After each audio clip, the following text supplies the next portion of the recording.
Hello বন্ধুরা, আজ আমি ব্রেড এবং দুধ দিয়ে বানানো একটা দারুণ মিষ্টি রেসিপি নিয়ে চলে এসেছি তোমাদের সামনে। হঠাৎই যদি বাড়িতে কোনো গেস্ট চলে আসে, কোনো সমস্যাই হবে না, চট জলদি কিন্তু এই জিনিসটা বানিয়ে তোমরা সার্ভ করতেই পারো। আর এটা কিন্তু একদম দোকানের মতনই খেতে হয়। তো এত সুন্দর কালাকাতটা বানিয়ে খেতে গেলে কিভাবে বানাতে হবে সেটা কিন্তু তোমাদের অবশ্যই জানতে হবে। তার জন্য কিন্তু আমি এখানে দেখো 1 লিটার লিকুইড দুধ নিয়ে নিয়েছি।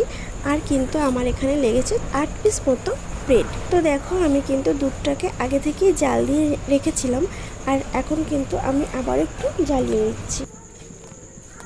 তো দেখতেই পাচ্ছ আমি কিন্তু এখানে দুধটুকুনি ভালো করে বেশ ফুটিয়ে নিচ্ছি। আর আগে থেকে আমি বলেছি যে আগে থেকে কিন্তু দুধটা আমার একটু ফুটিয়ে নেওয়া ছিল, গরম করে নিয়ে মানে রাখা ছিল। এখন কিন্তু আমি আরও একটু টাইম এটাকে বেশ গাঢ় করে, যতক্ষণ অবধি না গাঢ় হচ্ছে ততক্ষণ অবধি কিন্তু আমি এটাকে বেশ সুন্দর করে জাল করতে থাকবো। দেখতেই পাচ্ছ। আর এদিকে আমি একদমই লো ফ্লেমে কিন্তু এটাকে জাল করব। আর তার পাশাপাশি কিন্তু আমি যেই কন্টেনারের মধ্যে আমি পাউরুটিটা সেট করব সেখানটায় কিন্তু আমি গিয়ে সেটা মানে আগে সেট করে নিচ্ছি, দেখে নিতে হবে। তো চলো দেখে নাও। তো এর জন্য দেখো আমি এই যে পাউরুটির চারপাশে যে পোড়া অংশটা ওটাকে কিন্তু কেটে সাইড করে বাদ দিয়ে দেবো। তো এই যে দেখতে পাচ্ছ আমি কিন্তু দেখিয়ে দিলাম, আরও একটা করে দেখাচ্ছি তোমাদের। এই যে দেখো 4টে কোণা কিন্তু আমি এভাবে করে বাদ দিয়ে দিচ্ছি। তো তোমরাও কিন্তু ঠিক এভাবেই করবে, 4টে কোণা এভাবে করে বাদ দিয়ে নেবে।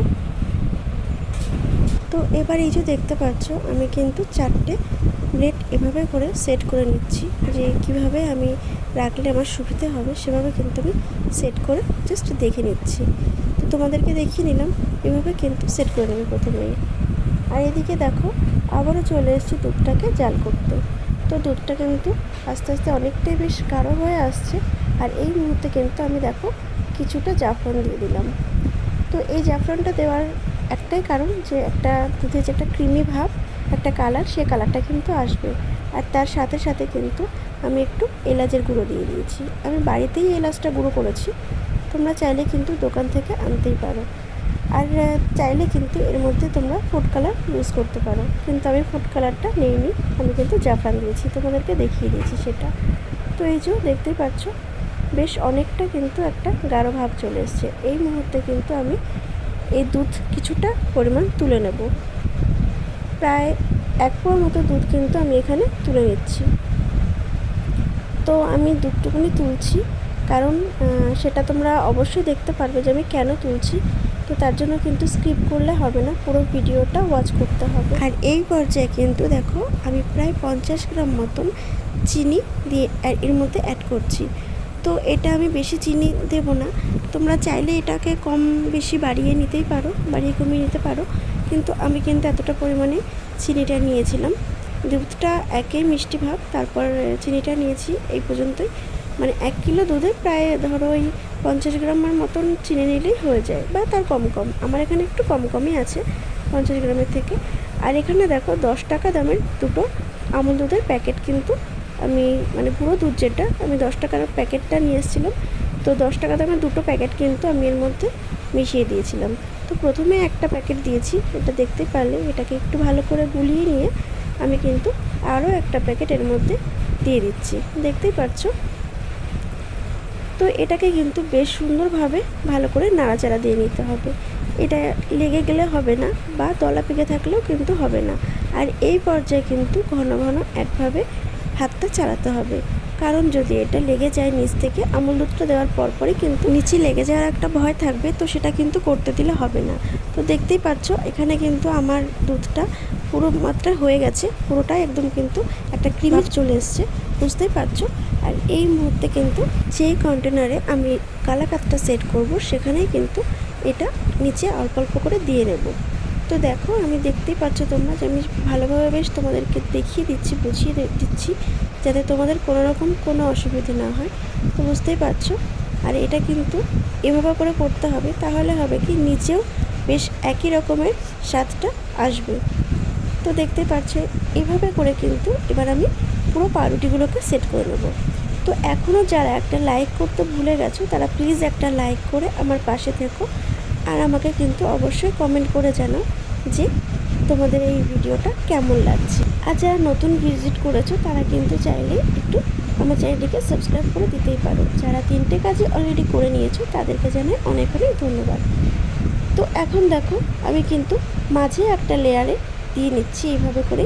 তো মাঝের লেয়ারটাতে আমি যখন ক্রিমটা দিয়েছি তোমরা দেখিয়েছো যে আমি বেশ সুন্দর করে কিন্তু এটাকে বুলিয়ে দিয়ে নিয়েছি যাতে একটু না ফাঁকা থাকে।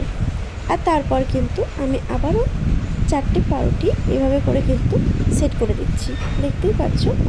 আর এই ওপরে কিন্তু একটু মোটা লেয়ার দেবো। মাঝে কিন্তু আমি একটু পাতলা লেয়ার দিয়েছিলাম, সেটা দেখেছো। আর ওপরেটা কিন্তু আমি একটু মোটা করে লেয়ার দিচ্ছি।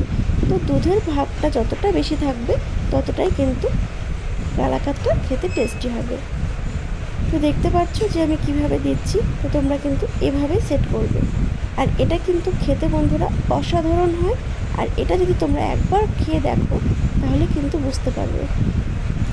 তো এখানে দেখো আমি যেই দুধটা তুলে রেখেছিলাম সেই দুধটা কিন্তু আমি দিয়ে দিয়েছি, ওপর থেকে দিয়েছি। হ্যাঁ, মাঝে কিন্তু আমি দুধ দিয়েছিলাম, সেটা যাই হোক স্কিপ হয়ে গেছে, বুঝতে পারিনি।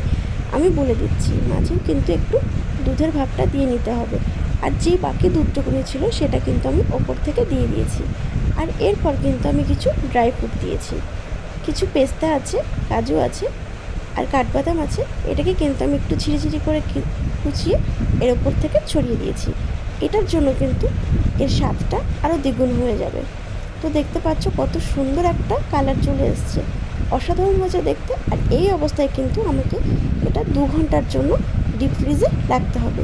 এর থেকে বেশি রাখলে বেশি টেস্টি হয়, কিন্তু আমার কাছে সময় ছিল না, তাই কিন্তু আমি 2 ঘন্টা পর দেখো আবার নিয়ে চলে এসেছি। তোমরা কিন্তু এটাকে 4-5 ঘন্টা পর বের করবে, তাহলে বেশি টেস্টি হবে খেতে খেতে। আর এই ডেজার্টটা কিন্তু বেশি ঠান্ডা হলেই বেশ ভালো লাগে খেতে। তো ফ্রিজের মধ্যে কিন্তু আমি 2 ঘন্টাই টাইম নিয়েছিলাম, আর তারপরে এটাকে দেখানোর জন্য কিন্তু আমি নিয়ে এসেছি। পরে কিন্তু আমি আবার সেট করে দিয়েছিলাম ফ্রিজেই। তো যাই হোক, এটা কিন্তু একদমই নর্মাল ফ্রিজে রাখতে হবে, ডিপে নয়। আর এই যে দেখো আমি এখানে দেখতে পাচ্ছ আমি কিন্তু কালাকাতটাকে এরকমভাবে একটা কোণা থেকে পিস করে কেটে নিয়েছি। তো অসাধারণ হয়েছে বন্ধুরা, এটা দেখতে যেমন সুন্দর হয়েছে খেতে কিন্তু তার থেকেও দ্বিগুণ হয়েছে। তো আজকের এই কালাকাতের রেসিপিটা কেমন লেগেছে তোমরা কিন্তু আমাকে কমেন্ট করতে ভুলো না। অবশ্যই আমাকে কমেন্ট করে জানিও যে তোমাদের এই রেসিপিটা কেমন লেগেছে। আর নিশ্চয়ই আমি চাইবো যে তোমরা বাড়িতেও এটা ট্রাই করবে, কারণ এত সুন্দর জিনিসটা কিন্তু বাড়িতে ট্রাই না করলেই মিস করে যাবে। তো আমি একটুখানি কেটে তোমাদেরকে দেখিয়ে দিচ্ছি।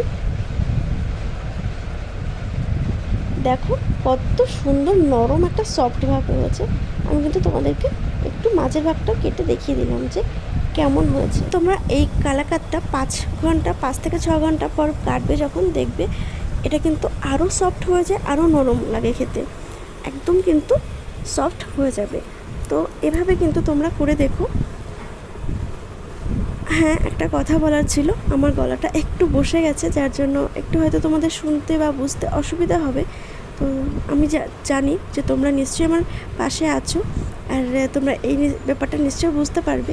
তো যাই হোক, আজকের মতো কিন্তু এই অবধি। আবারও ফিরে আসবো নতুন কোনো দিন, নতুন কোনো ব্লগের সাথে বা কোনো রেসিপির সাথে। ততক্ষণ সবাই সুস্থ থাকবে, ভালো থাকবে, এই জানিয়ে বিদায় নিলাম। Tata, bye bye.